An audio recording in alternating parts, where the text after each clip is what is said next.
Deus, querido Pai, obrigada, Senhor, por mais esta tarde, por mais esta oportunidade de aprendizado que estamos tendo sobre as leis de Deus à luz da doutrina espírita. Que essa reunião, portanto, transcorra em clima de muito aprendizado para todos nós. Obrigada, Senhor. Graças a Deus e que assim seja. E com vocês, Celi Machado. Boa tarde para todos nós, que a gente tenha uma ótima tarde de estudo, aprendendo a influência do organismo. Nós estamos no capítulo do retorno do espírito à vida corpórea, né? E temos falado muito da influência do espírito sobre a matéria e falamos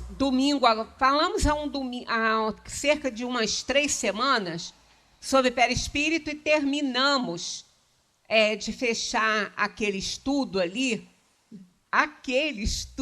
pequeno, né? Domingo agora, porque não se conclui nada, né? Nem doutrina espírita, eu já falei, a gente não se forma, né? Então, a gente está sempre voltando. E ali a gente viu o quanto o espírito interfere na matéria. Essa de domingo, o aspecto que a gente trabalhou ali foi a questão do pensamento desorganizando os fluidos do perispírito, causando doenças no corpo.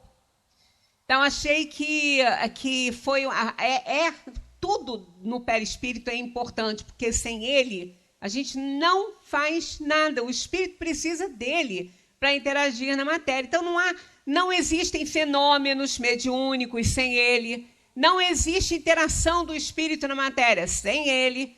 Né? E é através dele que o espírito interfere muito na matéria. E também através dele que a matéria acaba também interferindo na manifestação da potencialidade da alma. Porque nós somos seres em potencial, né? Nós fomos criados simples e ignorantes. Isso não quer dizer que a gente foi criado do zero. Claro que não. Porque o nosso princípio espiritual, ele já passou pelos reinos todos. Né? Ele já passou por todos os reinos. E quando ele chegou no máximo, o princípio espiritual, então não fomos nós que fomos pedra, planta, né? Tem até uma propaganda da Sky na televisão, a samambaia conversando com o cacto, porque não assinou Sky, aí eles não tinham conversa, viraram planta. Né? Ficaram plantados. Então, eu achei engraçado aquilo ali que eu falei assim, tem gente que é capaz de pensar que a gente já foi uma samambaia, que a gente já foi um cacto. Porque quando a gente fala que a gente passou, né, que o princípio espiritual passou pelos reinos da natureza, eu digo princípio espiritual, eu não digo o espírito. É o princípio espiritual, porque existem 2 princípios. O espírito é o fluido cósmico, que lá no livro dos Espíritos está ali, lê-se matéria. O espírito é a matéria. Então, eles vieram caminhando juntos, porque há uma necessidade da alma intelectualizar a matéria e a matéria se servir, né? A servir-se ao espírito para que ele possa interagir nos mundos quando reencarna. Então, aqueles 2 princípios vieram evoluindo juntos, aí, sempre ali juntinhos, desde o início, que não terá fim. Ó, essa união aconteceu desde o início, para não ter fim, porque não tem. Porque o espírito está sempre reunido à matéria, ao seu perispírito, que é matéria essenciada, quintessenciada. Tem gente que começa a fazer As pessoas arranjam muitas polêmicas, né? Dentro da doutrina, então, Deus nos acuda, porque, olha, não é mole. Às vezes, uma vírgula que você fala, ah lá, eu não falei, ó. Aí, quando a gente diz que o perispírito é semimaterial, ué, mas é matéria? É matéria. A gente diz semimaterial, que é uma matéria tão essenciada que, se a gente falar matéria, vai se confundir com a matéria do corpo. Densa, pesada, com átomos agregados, agregação atômica, e não é isso que ocorre na matéria do perispírito. É semimatéria no sentido de que é tão essenciada que ela não opõe resistência a nada, né? E ela acompanha a alma para todo o sempre. Embora a gente encontre em outras obras, é o que a Ângela acabou de falar, a gente pode ler tudo, pode estudar tudo, né? A literatura espírita é vasta, né? Muita coisa, que eles chamam de obras complementares da doutrina. Eu não chamo de obra complementar, não. Até porque eu não acho que o espiritismo precisa de complementação, né? Para a gente entender que existem obras complementares, complementar de quê?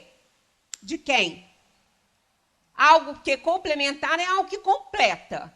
Para completar, a outra coisa tem que ser incompleta, né?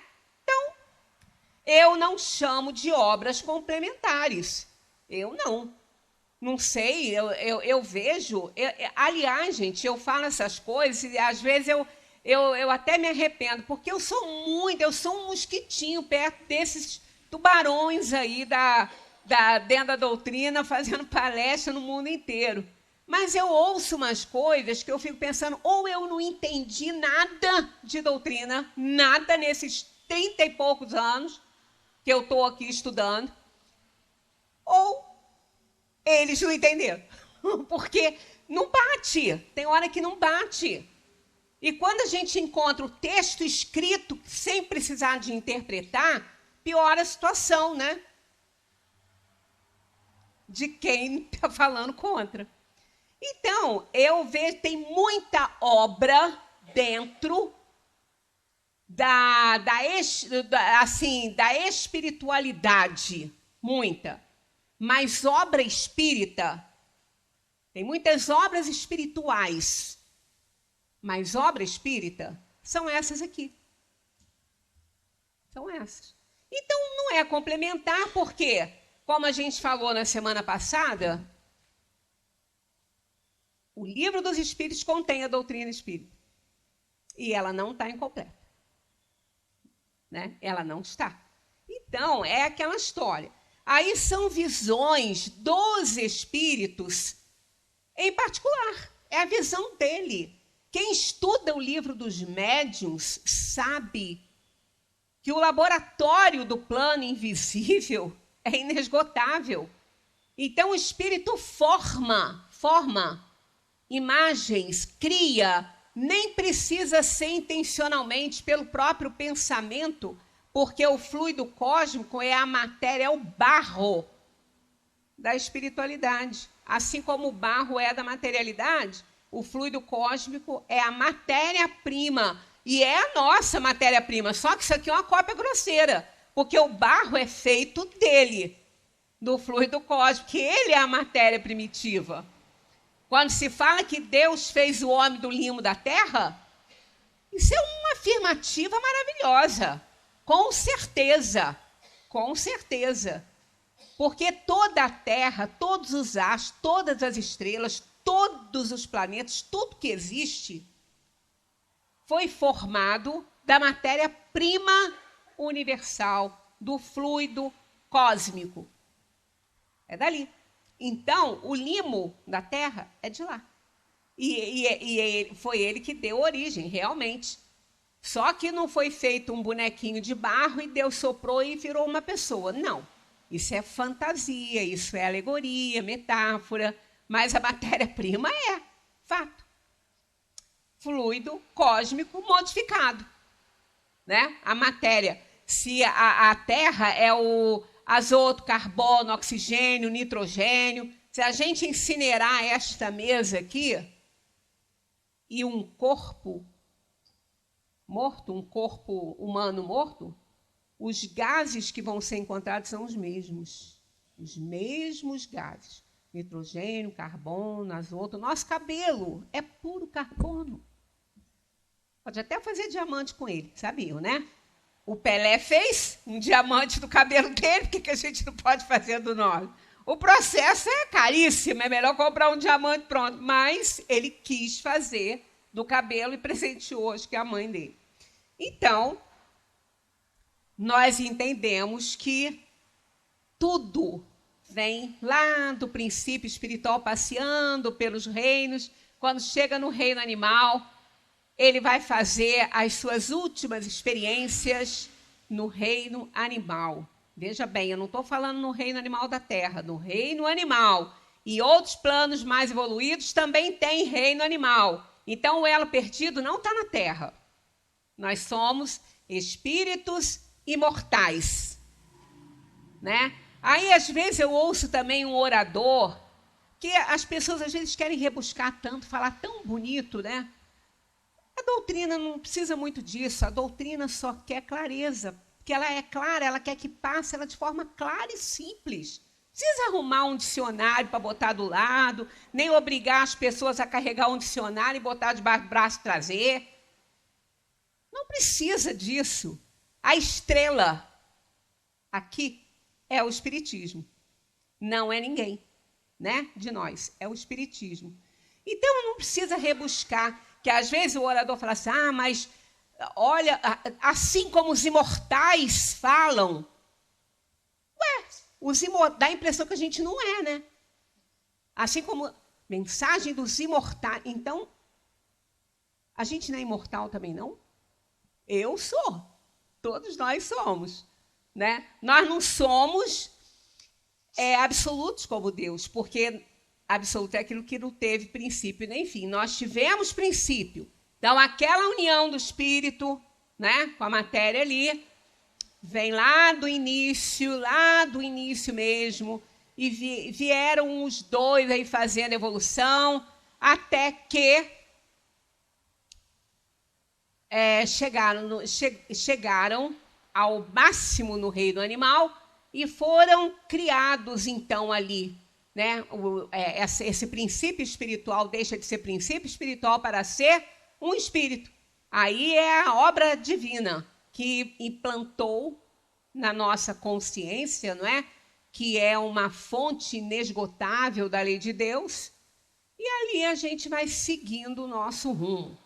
Então, aí o espírito precisa daquele princípio espiritual, daquela matéria que, elaborada de uma forma quintessenciada, forma o seu perispírito que vai atuar no organismo físico e vai levar as impressões para o espírito, os impactos do mundo, os impactos da matéria para o espírito. Ele faz essa ligação.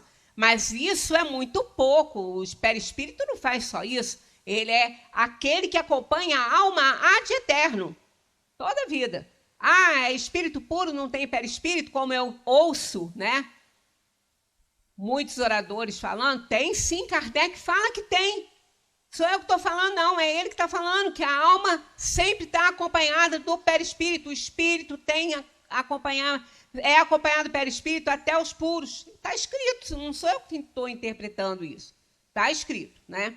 Então, a gente hoje vai falar sobre a influência do organismo, já que a influência do espírito no corpo já está bem clara para todos nós, e também está clara para todos nós a influência do organismo no espírito. Não no espírito em si, na manifestação das potencialidades dele no corpo. Tanto que, se a gente não tivesse esse contato e essa certeza, aí como que nós iríamos explicar às pessoas surdas, às pessoas com deficiência visual, né, com idiotia? né, que é um problema mental seríssimo, imbecilidade, né, que é próximo da idiotia, é um problema. Isso virou pejorativamente quando uma pessoa fala uma coisa bobagem, o outro fala, ô, seu imbecil, está errado. A gente não devia nunca fazer isso. Se a pessoa soubesse o que é um imbecil, ela nunca chamaria o outro de imbecil. Porque é um problema mental seríssimo, né? Muito sério, dos mais graves, né? Então, mas a gente faz essas bobagens, né? O importante é que quando a gente fala essas besteiras, isso aí está saindo só da boca. A gente, às vezes, quer ser engraçado, qualquer coisa assim, porque a gente não acredita nisso, a gente não deseja isso, não pensa isso a respeito dos outros. Eu espero que não, né? Bem, então vamos lá para a nossa primeira pergunta nesse capítulo aí, né? Nesse estudo aí. O espírito, ao unir-se ao corpo, identifica-se com a matéria? Eu coloquei identifica-se em vermelho para poder a gente prestar bem atenção nessa palavra. Eles não dão uma resposta sim ou não, né? Eles respondem dessa maneira aqui, ó. A matéria não é mais que um envoltório do espírito, como a roupa é o envoltório do corpo. O espírito, ao unir-se ao corpo, conserva os atributos da natureza espiritual. Então, por essa resposta, aí a gente pode concluir da maneira que a gente quiser interpretar aí. Dependendo da interpretação que a gente der, a esse identifica-se. Há uma identificação no sentido que o corpo que a gente tem, ele foi gerenciado pelo espírito lá dentro do útero materno, com uma extensãozinha do corpo espiritual, do perispírito, que não é molde nem modelo do corpo que está se formando, como a gente também ouve muito falar isso, está muito presente na literatura aí, espiritualista, isso, está bem presente o tempo todo, né?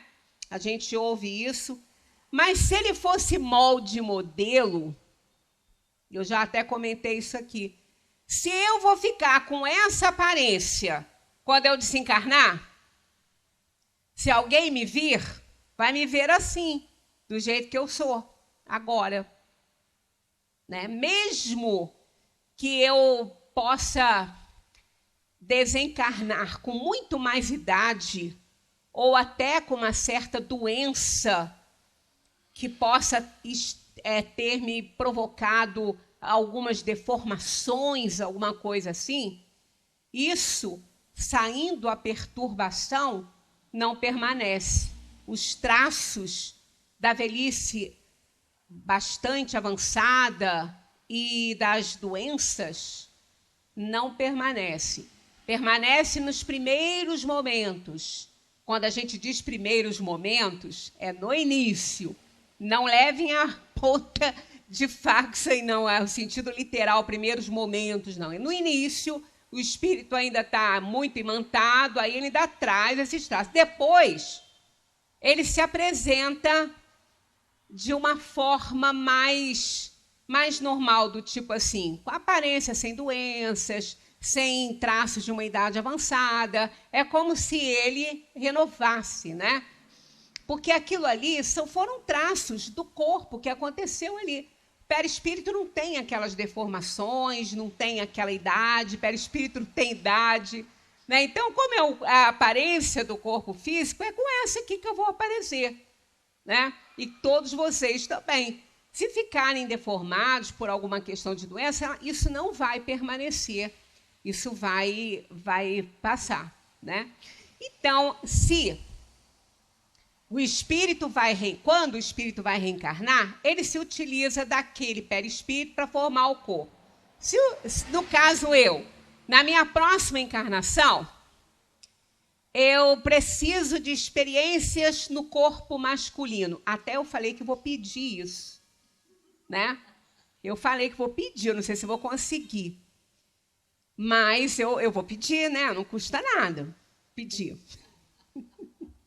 Depois que eu desencarnar, não vou nem lembrar dessas coisas. Eu vou ver minha necessidade de evolução e é aquela que eu vou querer. Mas tudo bem. Aí vai que eu seja atendida, né? Para reencarnar num corpo masculino.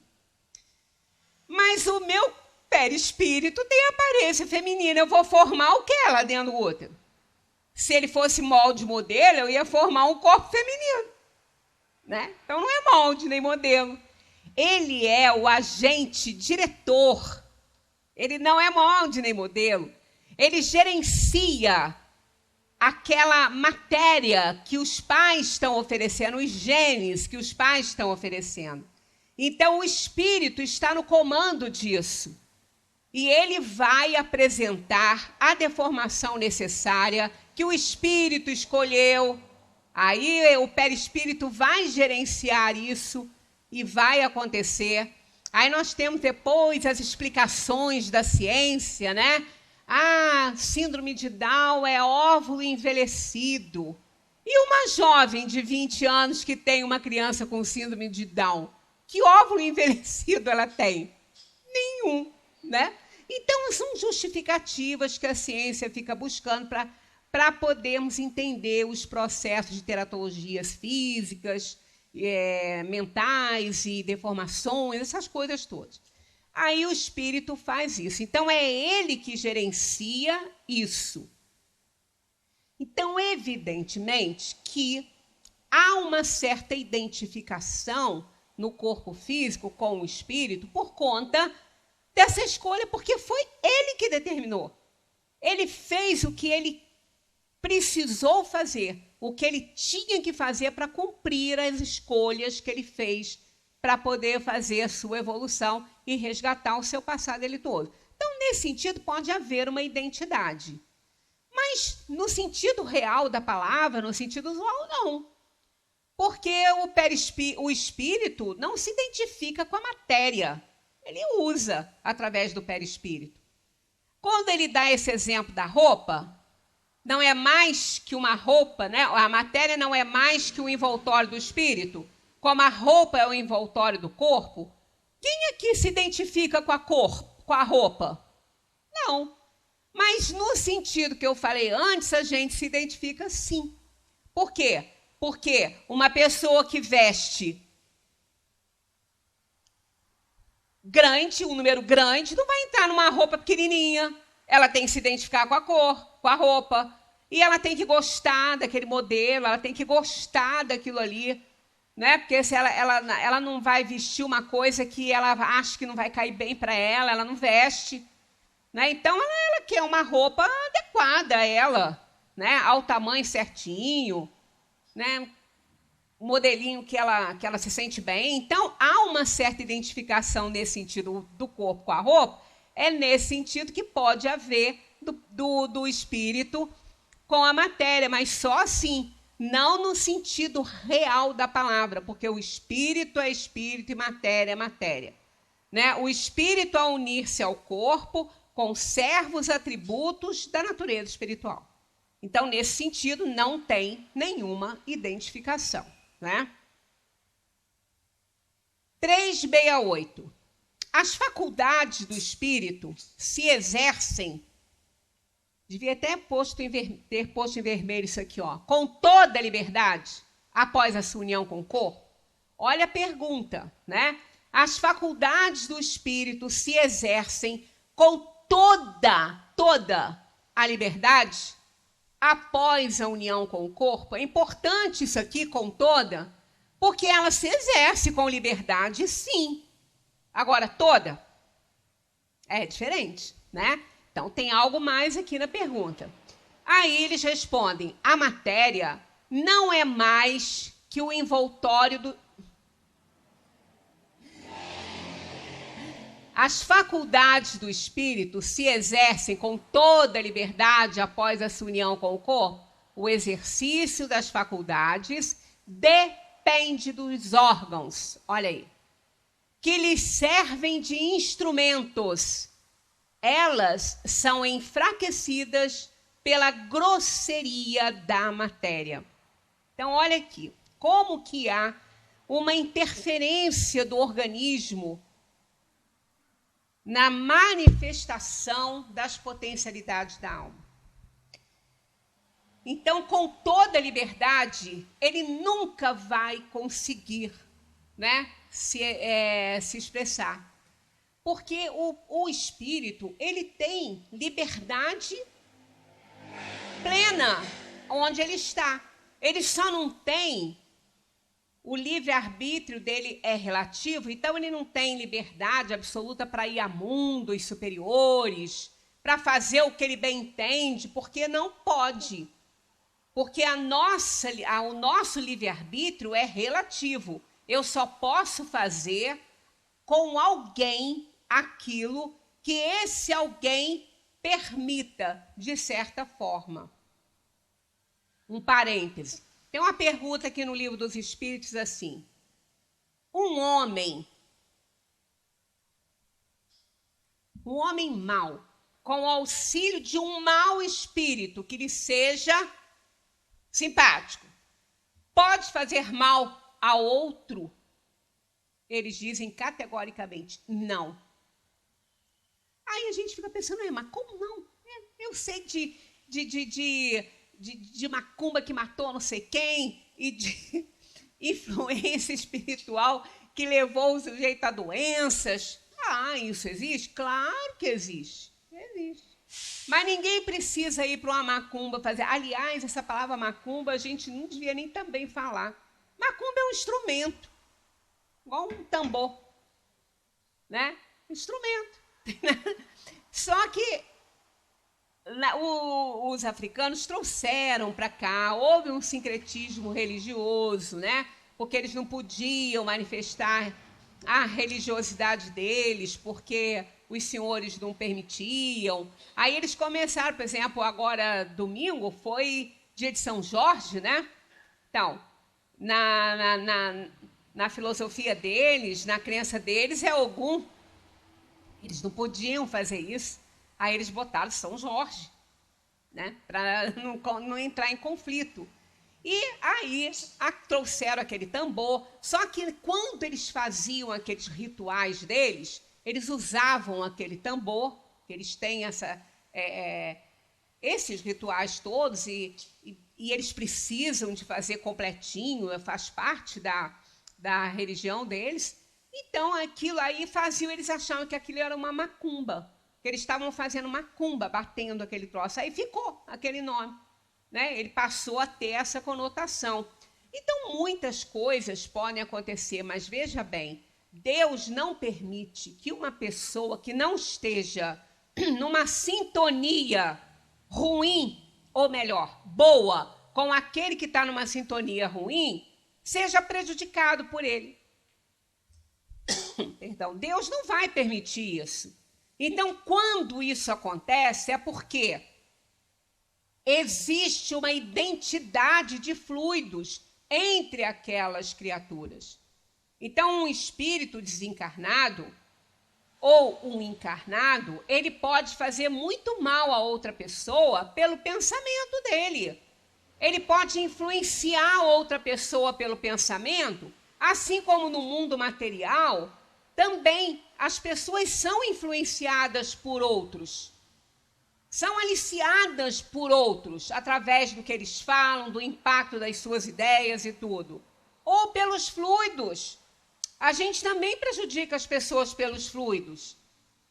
Se a gente não está muito bem, está num período aí de baixa de energia, numa frequência inferior, acontece, nós somos espíritos inferiores, e se a gente se aproximar de uma pessoa que também esteja nessa frequência, a gente vai assimilar aquela inferioridade dela também.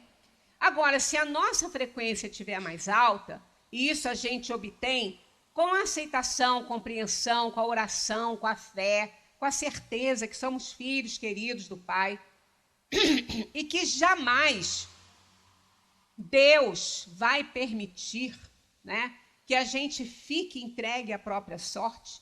Nunca Ele vai nos conduzir a nenhum lugar onde a sua misericórdia não esteja. Então é lógico que se a gente estiver nessa sintonia, a gente não vai receber o mal de ninguém.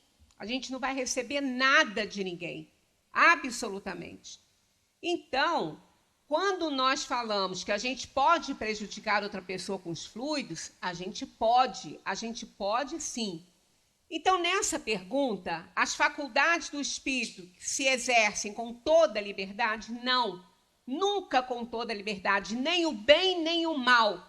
Por causa disso, senão a gente ia poder prejudicar os outros, qualquer um. Não é dessa maneira que a coisa acontece, né? Aí eles respondem isso, que o exercício das faculdades depende dos órgãos que lhes servem de instrumentos. Elas são enfraquecidas pela grosseria da matéria, né? Então a gente fica imaginando como que é difícil para a alma quando ela vai reencarnar, porque ela já teve várias encarnações, inúmeras encarnações, ela sabe como é que é. Então é muito difícil, é muito doloroso nascer, muito mais do que morrer, no sentido materialmente falando, né? Porque a morte não dói, morrer não dói, os espíritos já falaram isso. Não é o fenômeno da morte que dói. São as nossas inferioridades, as doenças que a gente contrai pela nossa inferioridade. E isso é que causa dor, não é o fenômeno da morte. As muitas almas partem para a dimensão espiritual sem nenhuma dor. Sem nenhuma dor. A ideia que a gente tem, às vezes, é de dor, mas, na verdade, isso pode não estar acontecendo. Porque o que a gente vê não é o que está acontecendo na realidade. Porque somos muito amparados e muito ajudados pelos espíritos que nos auxiliam nesse momento da partida. Todos nós. Né? Todos nós somos muito... O nosso anjo da guarda está ali e ninguém vai passar nada que não tiver que passar, mesmo que esteja muito doente. Se ela não tem que passar determinado sofrimento, ela vai ser retirada do corpo e não vai passar. E aquilo ali vai ser uma coisa mais material do que... E eles neutralizam a alma para ela não passar aquele sofrimento que o corpo está oferecendo a ela, se ela não tem que passar. Se ela tiver que passar, ela vai passar. Mas se ela não tiver, ela vai ser neutralizada, ela vai ser tratada. Né? Se a gente pudesse ver o que acontece nos hospitais, principalmente nas UTIs, nós ficaríamos surpresos da assistência espiritual que existe ali dentro. Algumas enfermeiras que são mais sensitivas percebem, porque é muito recurso, é muita ajuda, é muito trabalho da espiritualidade ali, para poder auxiliar. Então, a interferência dos órgãos, ela existe, mas o mais importante é aquilo que você realmente tem que passar. Mas na manifestação da vida no corpo físico, uma pessoa que tem uma deficiência nos olhos, ela não vai enxergar. Se ela nascer surda, com uma deficiência no aparelho auditivo, ela não vai ouvir. E ainda tem outra, ela não ouvindo, ela vai ter problemas para falar. Não que ela tenha algum problema com as cordas vocais, com o aparelho fonador, não tem. Em alguns casos pode ter, mas normalmente não tem. Ela apenas não consegue falar porque ela não consegue ouvir ninguém falando, ela não aprende. Ela não aprende a falar. Então, a gente precisa, tá vendo? Até nisso. A gente fala assim, eu não preciso de ninguém. É, amigo, não precisa não. Você aprendeu a falar por causa de alguém. Porque senão você não ia falar. Se eu tivesse criado lá, ó, o Mowgli lá na selva, né? Ele ficava igual os bichinhos. Porque ele só escutava aquilo, né? Depois ele aprendeu, mas ele não escutava. ele não conhecia a palavra, né? Então, todo exercício, se eu tenho um espírito muito inteligente, um espírito muito intelectualizado, se ele tiver algo para resgatar e renascer num corpo com uma deficiência mental, ele não vai conseguir fazer aquele fluxo da sua inteligência se manifestar no mundo, porque ele precisa do organismo, ele precisa da mente. Ué, mas mente? Mente não é espírito? Não, mente é material. Os materialistas chamam espírito de mente, mas a mente, ela não é o espírito, ela é parte do corpo físico. Distúrbios da mente são distúrbios do cérebro para a doutrina espírita. Para o meio científico, não, mas para a doutrina espírita, sim. A mente não é o espírito. Tá? O espírito é o espírito, que quando está encarnado é uma alma, mas não é a mente. Então, se ela tem um problema com a mente, se aquela alma encarnada ou o corpo tiver um problema com a mente, não vai conseguir raciocinar, vai ter um problema de idiotia, de imbecilidade, outros mais leves, mas não vai ter raciocínio lógico, e assim vai. Então, há uma necessidade que o corpo esteja direitinho para que possa o espírito manifestar toda a potencialidade dele. Mas isso é contra a natureza? Não. Quando ele preparou o corpo dele para reencarnar, ele sabia. Porque ninguém tem deficiência visual por acaso. Ninguém tem deficiência visual porque a mãe teve rubéola. Ela teve rubéola e a rubéola pode causar deficiência visual? Pode. Mas ela não precisaria da rubéola, não. Ele ia nascer com deficiência visual porque ele determinou isso para o corpo. Ele precisa resgatar isso. Nós não estamos aqui a passeio, a gente está aqui para resgate de dívidas passadas. Então, os problemas, as teratologias, os problemas que impedem a alma de exteriorizar toda a sua potencialidade, nada disso acontece por acaso. Não é culpa de ninguém. Tanto que quando Jesus está lá fazendo as suas curas, os seus passeios e dando as suas lições, tem um cego de nascença e eles perguntam para ele, que ele fez ele enxergar, por que ele nasceu cego? Ele nasceu cego por conta dos seus erros ou dos erros dos seus pais? Ele diz, de ninguém. Porque quando fala assim de ninguém, então não foi dele? Não, daquela personalidade ali, não, ele já nasceu assim. Daquela personalidade, não, mas daquela individualidade, sim, lá no passado. Ele fez algo numa outra experiência que danificou as vistas e ele, então, tinha que resgatar isso aí. Ele voltou, veio para o mundo por escolha dele ou imposição divina. Se ele não conseguisse escolher, ele veio e nasceu aí, né, sem enxergar. Então, isso é fato, né? Precisamos da matéria boa para poder manifestar todas as nossas potencialidades. A gente fica imaginando, quando o espírito vai reencarnar, ele sabe que ele vai ter muitos problemas, que ele escolheu as provas, né? E é uma dureza, tá? Que ele pensa, será que eu vou dar conta? Mesmo que ele não tenha escolhido nenhuma deficiência no corpo, mas ele vem resgatar outras coisas, o espírito é livre. Ele chega aqui, ele pega uma matéria densa, o espírito volita. Ele não tem perna para ficar andando. Ele não precisa de comer. Ele não precisa de dormir. Ele não precisa de nada do que o corpo nosso aqui precisa. E, de repente, ele entra num corpo que precisa disso tudo. Aí, a gente pode não parecer, mas esse desejo de dormir que a gente tem, que às vezes as pessoas falam, gente, eu preciso dormir. Às vezes, no meio do dia, assim, né, eu preciso dormir, eu preciso pelo menos 15 minutos, eu preciso dormir.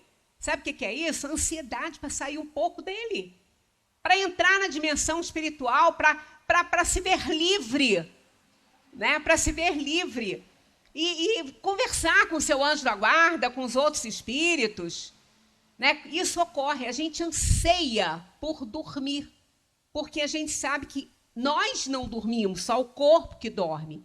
Aí a gente abastece, né?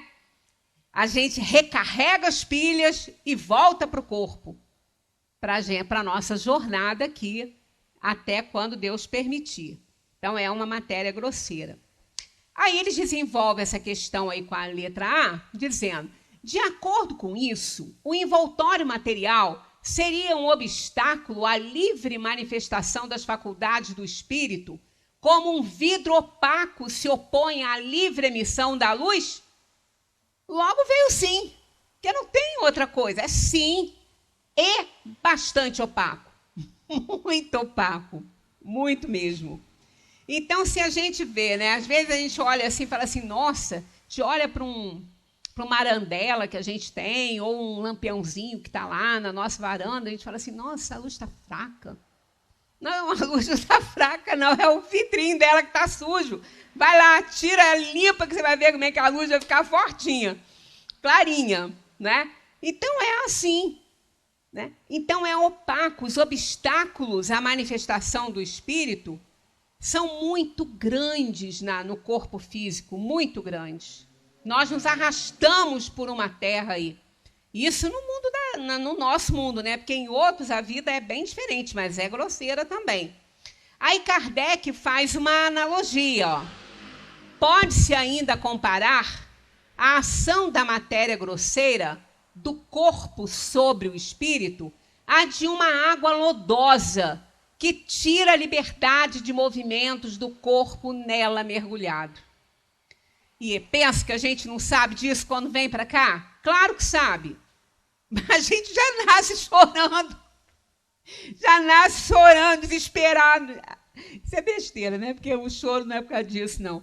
Porque a alma não está nem mais ali com essa consciência de que não vai aguentar. Mas, olha, tanto que quantas almas, quantos espíritos que ainda não se tornou alma, porque ainda não encarnou, quantos espíritos que estão lá manipulando aquele corpinho, os próprios espíritos estão fazendo isso através do perispírito, aí ele vai percebendo o tamanho do problema que ele vai ter, que ele já sabe que ele vai ter esses problemas, e ele sabe o que ele vai passar. Às vezes eles não querem, eles voltam, eles entram num pânico, dizendo, não vou conseguir, e acaba com este pensamento atrapalhando a formação do corpinho lá no ventre materno, e acontece um aborto espontâneo. Alguns abortos acontecem por essa razão. O espírito se arrepende da escolha que fez, acha que ele não vai dar conta, ele recua. E isso ele paga um preço alto por isso, porque quando que ele vai poder reencarnar? Não sabemos, nem ele, muito menos, né? Na 369, Kardec pergunta, o livre exercício das faculdades da alma está subordinado, olha a palavra, tá? Subordinado ao desenvolvimento dos órgãos. Quer dizer, ele está subordinado, ele está menor, ele não está nem coordenado aos... Ele está subordinado, ele está por baixo aí, ele é menos importante. Então, vamos, olha.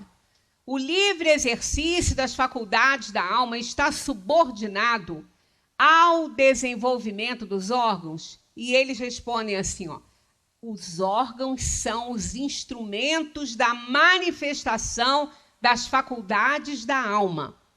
Essa manifestação está subordinada ao desenvolvimento e ao grau de perfeição dos respectivos órgãos, como a excelência de um trabalho, a excelência da ferramenta. Então, é claro que a gente tem muita subordinação nesse sentido. Foi para isso que o corpo foi feito daquela maneira, para entravar um pouco. E isso é misericórdia divina. É misericórdia divina. Não está lá na Sagrada Escritura, né? Que às vezes as pessoas falam, não, mas na Sagrada Escritura está assim. Sagrada? Será que ela é sagrada mesmo? Por quem que ela foi escrita? Pelos homens. 40 anos depois da crucificação do Cristo, uma vírgula muda todo o sentido. Imagina, uma história contada. Gente, quem conta uma história, quem conta um conto, aumenta um ponto. Então, quem pode garantir que aquilo ali é a palavra sagrada, né? Mas tudo bem, tá lá. Aí a gente só consegue fazer isso filtrando para ver se Jesus falaria isso mesmo, né? Mas, quando a gente lê alguma coisinha na Escritura, que a gente fala assim, ai, mas será que foi Jesus que falou assim, né? Os órgãos, aí a gente fica pensando, bom, como é que pode? Se a sua mão for motivo de escândalo, cortai-a e lançai-a ao fogo. Vocês já viram alguém fazer isso? Se seu olho for motivo de escândalo, tá lá, né? Se seu olho for motivo de escândalo, fura, arranca os olhos. Quem que vai fazer uma bobagem dessa? Até porque a gente não acha que é motivo de escândalo, né? O outro que me fez fazer assim. Eu fiz um escândalo porque o outro, fulano, fulana, me levou a isso. Que ingenuidade a nossa, né? Então, isso é que explica as teratologias. A criança que nasce sem braço, sem perna, cego. Ela arrancou o olho dela.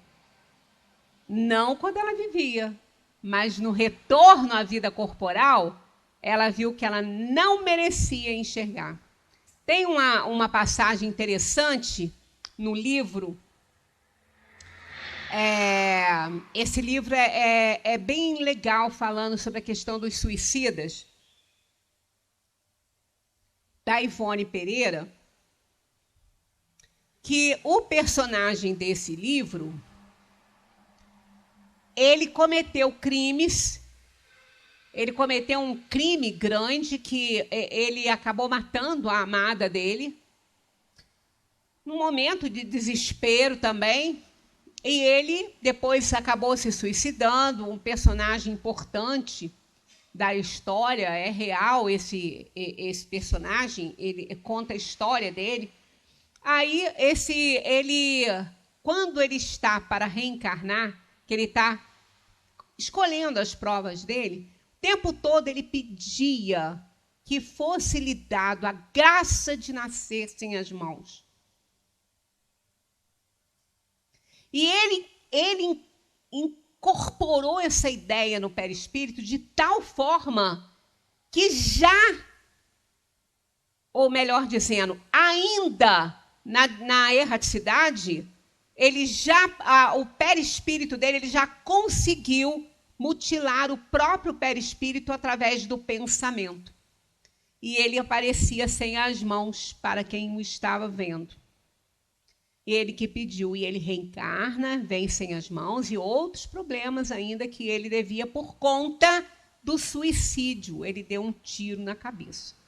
Então, a gente vai vendo que isso aí, essas teratologias, isso tudo é consequência de nossos desregramentos de outras encarnações que a gente precisa de resgatar.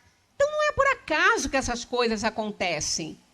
E o corpo é um grande instrumento da alma para isso.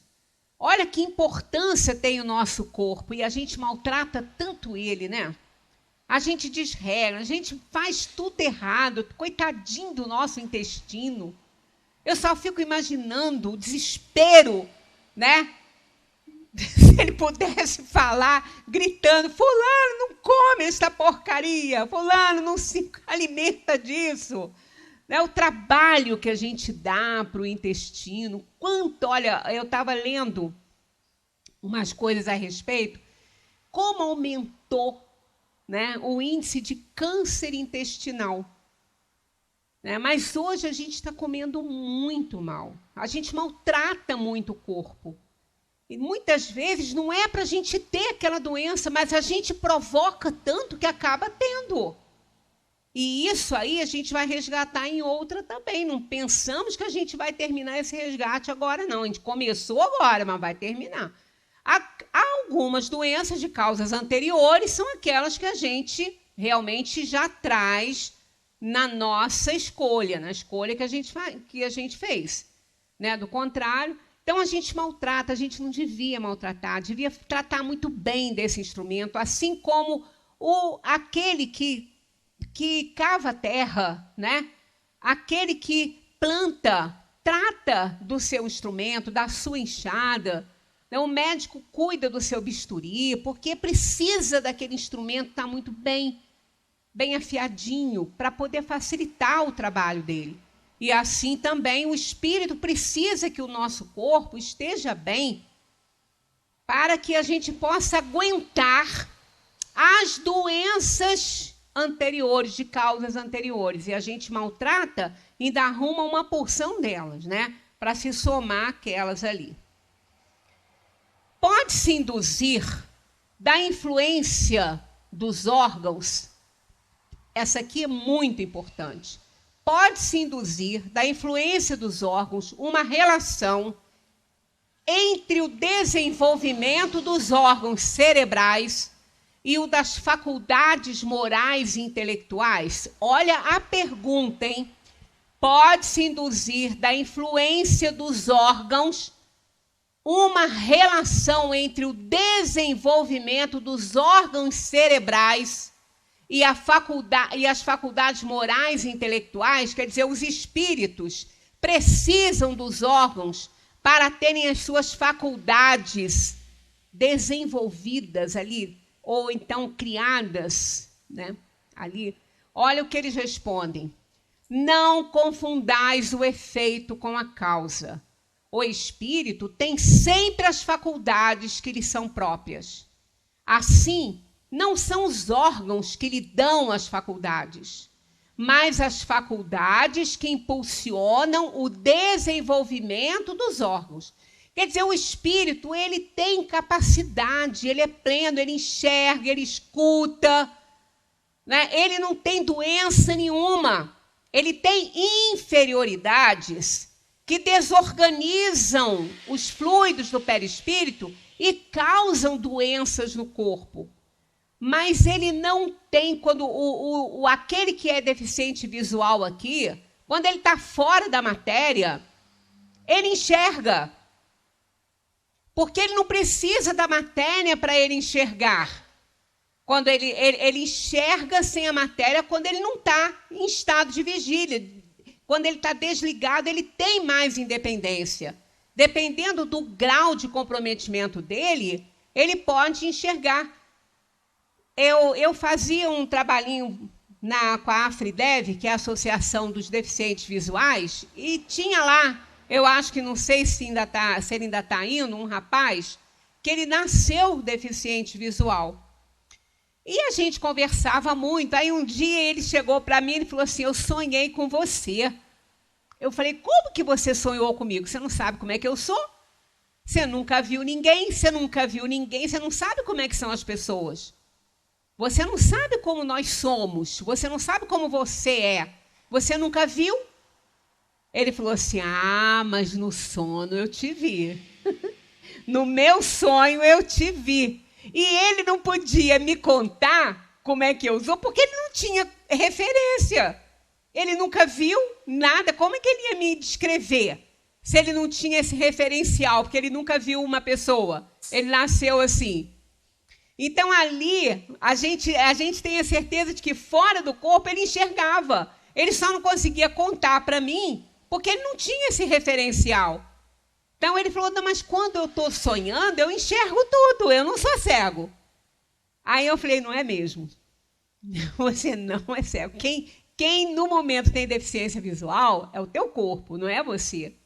Né? Então, na Revista Espírita, a gente encontra, não vai dar hoje para a gente analisar essa revista espírita, mas na próxima reunião eu vou trazer, não essas que a gente já fez aqui, mas sim uma continuidade, uma ilustração muito interessante a respeito da influência dos órgãos. Mas vamos a essa 370A. Olha aqui.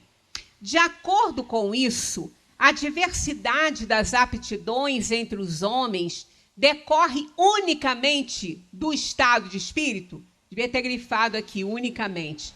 Não tem outra coisa, decorre só disso. Eles dizem, unicamente não é o termo exato.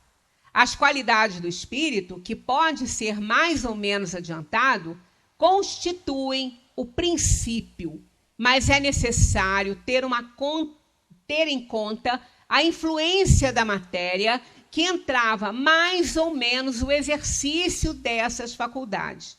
Quer dizer, não é a única coisa. Nós podemos ter muitas pessoas com várias aptidões, mas elas não podem manifestar essas aptidões, mas elas têm. Então, não depende unicamente do estado de espírito.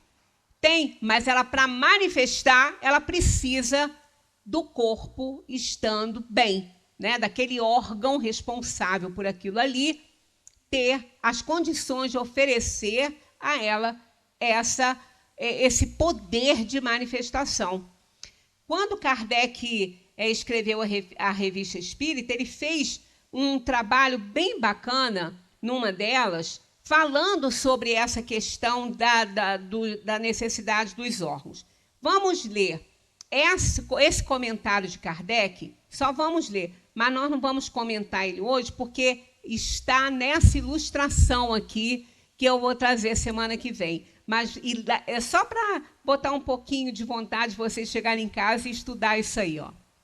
O espírito, ao encarnar-se, traz certas predisposições, e se admitirmos para cada uma delas um órgão correspondente no cérebro, o desenvolvimento desses órgãos será um efeito e não uma causa.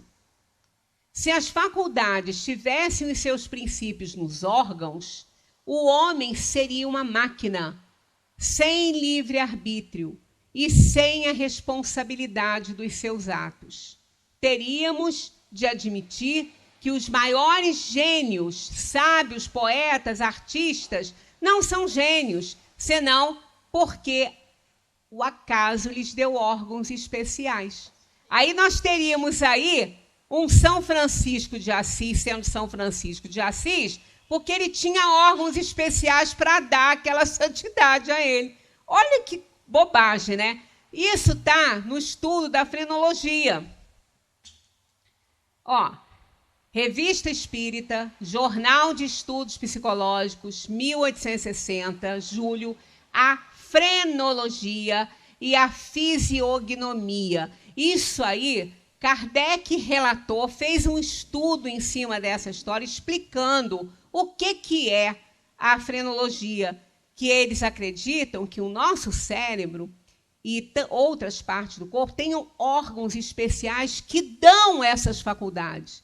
Os órgãos dão essas faculdades. Então, Kardec faz um estudo, quem não tem a Revista Espírita, eu também não tenho, eu baixo na internet. Então, é essa aí, ó, 1860, julho. Ele está no capítulo que fala frenologia e fisiognomia. Ele discorre aí essas questões. Eu vou falar um pedacinho só, semana que vem, sobre isso, né? E contar um caso interessante para a gente tentar explicar aí, se a gente não conseguir explicar, pelo menos fica uma hipótese, né? Das lesões no lobo frontal. Que isso é mais ou menos o contrário do que a gente está vendo. Porque da mesma maneira que um órgão pode interferir numa manifestação, numa potencialidade boa que o espírito tenha de enxergar, e se ele for deficiente visual, ele não vai conseguir enxergar, pode também esse órgão liberar características imorais da alma. Olha que interessante isso, né? Mas isso para hoje já não dá. Já passamos um pouquinho da hora. Semana que vem vamos estar estudando esse fato, né? Pessoas que têm lesão frontal só se conhece um brasileiro, que foi relatado, né? Que foi cadastrado. Não sabemos se tem mais alguém. Até agora, só um brasileiro que teve um problema no lobo frontal não teve os mesmos efeitos. E por quê? Né? Aí, semana que vem, é o segundo capítulo disso aqui. Vamos acompanhar, que essa novela é boa, tá? Muita paz para todos. Estudam a doutrina espírita pelo Livro dos Espíritos, pela Revista Espírita, que vocês estão no lugar certinho. Muita paz para todos.